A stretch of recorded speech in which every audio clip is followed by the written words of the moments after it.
शुक्र आहे ख़ुदा जो जंहिं मूंखे धोखो खाइण वारनि में रखियो, धोखो ॾियण वारनि में न।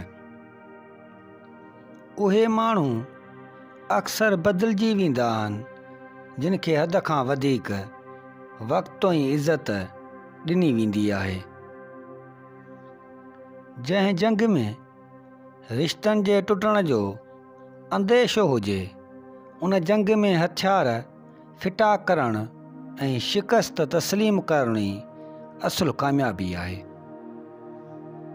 कावड़ माचीस जे तीलीअ वांगुरु हूंदी आहे, जेका कंहिं ॿिए खे साण जे बजाए पहिरियां ई पाण खे साड़ींदी आहे।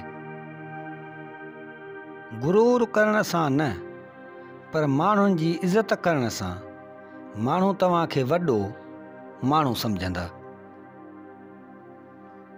ग़लति पासवर्ड हणण सां त मोबाइल बि नथी खुले, ग़लति अहमाल सां जन्नत जो दरवाज़ो कीअं खुलंदो।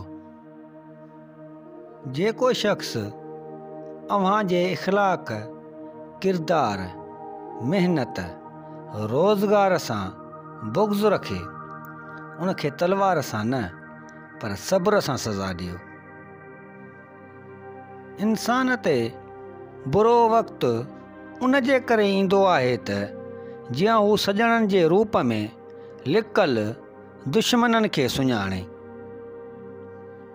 कामयाबी हासिलु करण लाइ तव्हांखे अकेलो ई अॻिते वधिणो पवंदो। माण्हू तव्हां सां तॾहिं गॾु थींदा जॾहिं तव्हां कामयाबु थी वेंदा। ज़िंदगीअ जी हर रांदि खे फ़तह करण जी कोशिश कयो, पर दोस्ती ऐं रत जे रिश्तनि सां कॾहिं बि न खेॾो, छो जो उन में सिर्फ़ु हार मिलंदी आहे। शख़्सियत परस्ती बुत परस्तीअ खां वधीक ख़तरनाक आहे। बुत जो दिमाग़ु नाहे हूंदो जेको ख़राबु थिए, पर जॾहिं तव्हां इंसान जी पूॼा कंदा आहियो त उहो फ़िरऔन बणिजी वेंदो आहे।